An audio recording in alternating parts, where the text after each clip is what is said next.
Master minds commerce చదవాలనుకునే 10th inter విద్యార్థుల తొలి ఎంపిక.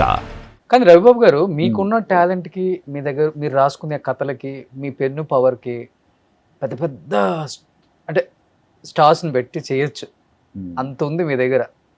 కానీ ఎందుకని మీరు కొత్త కొత్త వాళ్ళ మీద ప్రయోగం చేస్తారు? లేకపోతే ఫేడ్ అవుట్ అయిపోయిన వాళ్ళకి మళ్ళీ లైఫ్ ఇద్దామని వాళ్ళని తీసుకొస్తారు? ఏదైనా కాన్సెప్ట్ ఉందా దానికి? లేకపోతే పెద్దవాళ్ళని మనం హ్యాండిల్ చేయలేము, వాళ్ళని అడగలేము, మనకు అవసరమా, ఇలాంటివి ఏమైనా ఉంటాయా? ఒక పెద్ద హీరోతో ఇంటరాక్ట్ అయింది. నాకు కథ చెప్పొచ్చు కదా అన్నాడు ఆ హీరో. నేను కథ చెప్తాను, బట్ నేను నీకు కథ చెప్పే ముందు నువ్వు ప్రొడ్యూసర్ని కన్ఫర్మ్ చేసి ప్రొడక్షన్ని కన్ఫర్మ్ చేయ అన్నాడు. అంటే ఏంటి దాని మీనింగ్? పలానా వాడు ఈ సినిమాకి ప్రొడ్యూసరు, ఎస్ కన్ఫర్మ్డ్గా మనం ఈ సినిమా చేస్తున్నాం అని కన్ఫర్మేషన్ ఇస్తే నేను వచ్చి నీకు కథ చెప్తాను. అదేలా చెప్తాను, ముందు నువ్వు కథ చెప్తే కదా, నా కథ నచ్చితే కదా నేను తర్వాత చెప్తాను.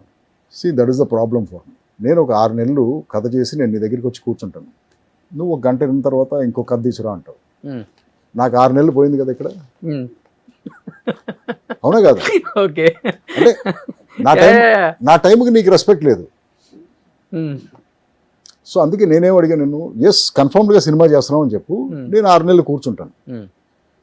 బట్ నేను 6 నెలలు కూర్చున్న తర్వాత గ్యారంటీ లేదు ఆ సినిమా జరుగుతున్నప్పుడు నేను ఎందుకు బ్రదర్ ఆ సిచ్యువేషన్లో ఉండాలి? ఓకే, ఇది నాకు ఫస్ట్ ప్రాబ్లం అన్నమాట. తర్వాత రెండో ప్రాబ్లం ఏమొచ్చిందంటే, నేను ఇలాంటి ఇన్నోవేటివ్ కాన్సెప్ట్స్ ఫిల్మ్స్ చేద్దాం అనుకునేవాడిని. నేను ఇందులో ఏ కథ నీకు తీసుకొచ్చి చెప్పినా నువ్వు చెయ్యవు, నాకు క్లియర్గా అర్థమవుతుంది. అసలు నేను ట్రై చేయటం ఎందుకు అంటున్నాను? నేను ఆల్రెడీ ట్రై చేశారు. ట్రై చేయలేదు, నేను జస్ట్ నన్ను ఎవరో అడిగితే కథ చెప్పమని ఈ క్వశ్చన్ అడిగాను కదా. పెద్ద హీరోనే, ఓకే, చాలా పెద్ద హీరో అతను, ఇప్పుడు కూడా పెద్ద హీరో. ఓకే, సో అందుకని ఇక ఆ రూట్లో వెళ్ళలేదు నేను. ఇక మనకి టైం ఇంపార్టెంట్. ఎన్ని సంవత్సరాలు తీస్తాం సినిమాలు తీస్తే మ్యాక్సిమం బట్ మనం తీయటానికి బొచ్చడి కథలు ఉన్నాయి, ఐడియాలు మన మైండ్లో, బట్ ఇవన్నీ కూడా చేయలేము మనకున్న టైంకి. So I don't want to waste time. ఒక పెద్ద హీరోతో సినిమా పెట్టుకుంటే 2 ఏళ్ళు అవుతుందో 3 ఏళ్ళు అవుతుందో సంవత్సరం చెప్పలేము.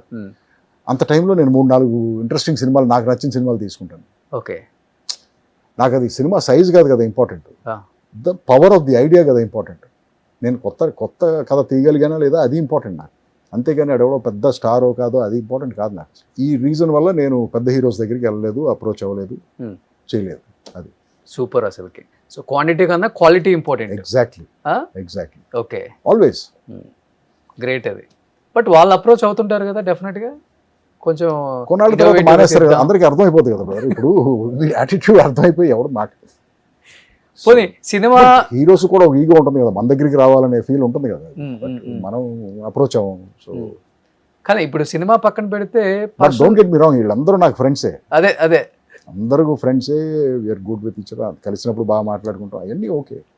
బట్ ప్రొఫెషన్కి వచ్చేసరికి నా ఐడియాలజీ వేరు, నీ ఐడియాలజీ. కానీ రెగ్యులర్గా డప్పు కొట్టి భజన చేసే డైరెక్టర్స్ కన్నా కూడా మీలాంటి క్యారెక్టర్ ఉన్న డైరెక్టర్స్ని ఎక్కువ ఇష్టపడతారు ఇండస్ట్రీ. కాదు, అది బయట పడలేరు అంతే.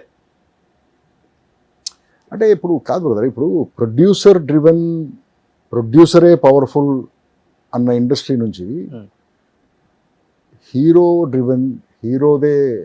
హీరోనే పవర్ఫుల్ అన్న ఇండస్ట్రీ స్టేటస్కి వచ్చేసాం కదా మనం. Okay.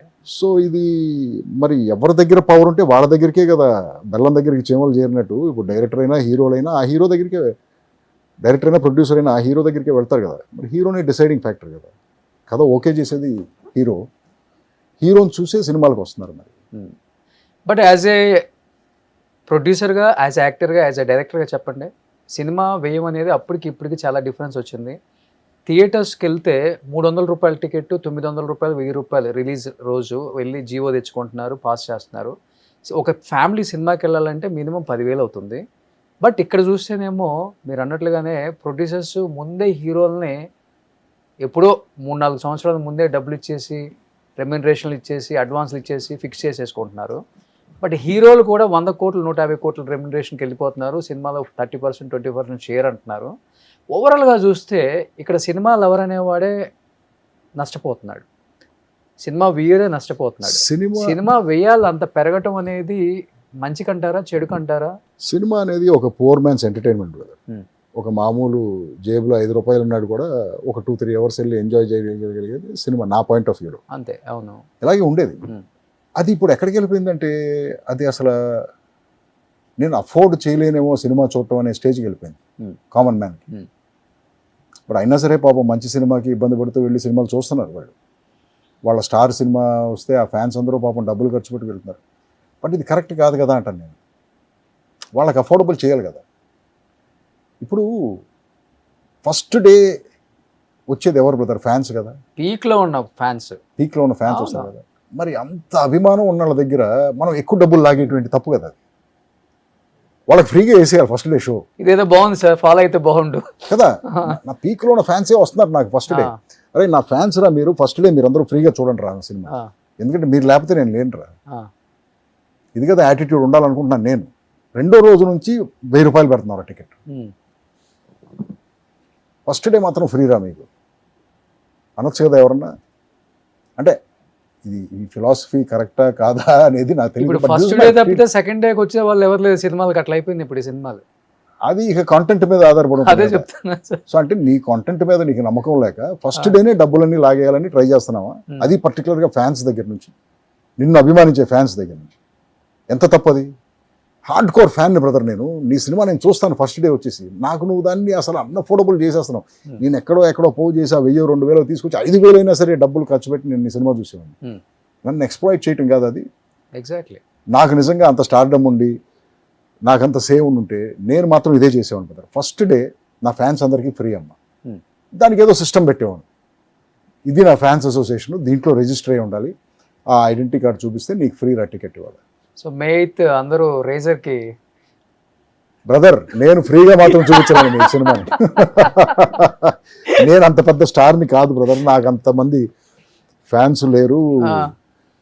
So it is just ఏదో ఒక కొత్త ప్రయత్నం ఒకటి చేసాం. యాక్ట్ చేసి డైరెక్ట్ చేసి ప్రొడ్యూస్ చేశాను. సో ఇది డెఫినెట్గా నేను ఫ్రీగా చూపించగలిగే ఎకనామిక్ కెపాసిటీ ఉంటే నాకు డెఫినెట్గా చూపించేవాడిని. బట్ నాకు అంత కెపాసిటీ లేదు. ఖర్చు పెట్టాం సినిమా మీద. మీరు సినిమా చూడాలి, టికెట్లు కొనాలి, నేను ఎకనామిక్గా రిలీవ్ అవ్వాలి. రిలీవ్ అయితే నేను ఇంకో సినిమా తీయగలను. This is the reality. కానీ మీ సినిమాలలో ఆల్మోస్ట్ మీరు డైరెక్ట్ చేసిన సినిమాలలో అన్నిట్లలో యాక్ట్ చేస్తారు కదా. చేయను బ్రదర్, నాకు సూటబుల్. నేను సూటబుల్ కాదనుకుంటే నేను చేయను అసలు. ఎప్పుడన్నా ఒకసారి నేను సూటబుల్ అనుకుంటే మాత్రం నేనే వేస్తాను, వేరే ఎవరితోనో వేయించను. Okay okay. బట్ నేను సూటబుల్ కాదు అనుకుంటే నేను అసలు చేయను. బట్ ఈ ఫ్యాన్స్ అనే వార్డ్ నచ్చుతుందా మీకు? ఎవరన్నా మీ ఫ్యాన్స్ సార్ మిమ్మల్ని ఇన్స్పిరేషన్గా తీసుకున్నాను sir? Oh you feel happy? Happy, yes. అవునా? ఎస్. మిమ్మల్ని చూసే నేను డైరెక్టర్ అయ్యాను సార్. ఇలాంటి వాళ్ళు చాలా చెప్తారు నాకు, సార్ మీరు తీసే సినిమాలు చూసి నేను కూడా డైరెక్ట్ చేస్తానికి వచ్చాను సార్, డైరెక్టర్ అయ్యాను సార్. ఇలా చెప్పి యూ ఫీల్ హ్యాపీ. నో మన వల్ల ఇంకొకటి ఇన్స్పైర్ అయ్యాడు, ఇంకొకటి లైఫ్లో క్లారిటీ వచ్చింది ఏం చేయాలని చెప్పి. డెఫినెట్లీ యూ ఫీల్ హ్యాపీ అండి. బట్ అలాంటి ఫ్యాన్స్ ఎవరైనా కానీ అనసూయ కానీ అవును లాంటి సినిమాలు కానీ సీక్వెల్ కానీ రీమేక్ కానీ తీస్తాను సార్ అంటే పచ్చజెండా ఊపేస్తారా సార్? బట్ ఎవరు చేయరు బ్రదర్ అలాగే. ఎందుకంటే వాళ్ళకి తెలుసు ఆ కేపబిలిటీ, అది చేయగలమా లేదా అనేది తెలుసు అది. సో ఇప్పుడు అనసూయ లాంటి సినిమా ఎవరన్నా వచ్చి నేను పార్ట్ 2 తీస్తానంటే నేను హ్యాపీగా ఫీల్ అవుతాను. కానీ బట్ నువ్వు తీయగలవా అది క్వశ్చన్. నా వేషం ఎవరేస్తారు? గులాబీ గోవింద్ వేషం ఎవరేస్తారు? ఎవరన్నా కనుక పొరపాటును వచ్చి ఎస్ నేను మీ సినిమాకి పార్ట్ 2 తీస్తానంటే 100% తీ బ్రదర్ అంటాను. సుమన్ టీవీలో మీ పర్సనల్ అండ్ బిజినెస్ ప్రమోషన్స్ కోసం కింది నెంబర్కి కాంటాక్ట్ చేయండి.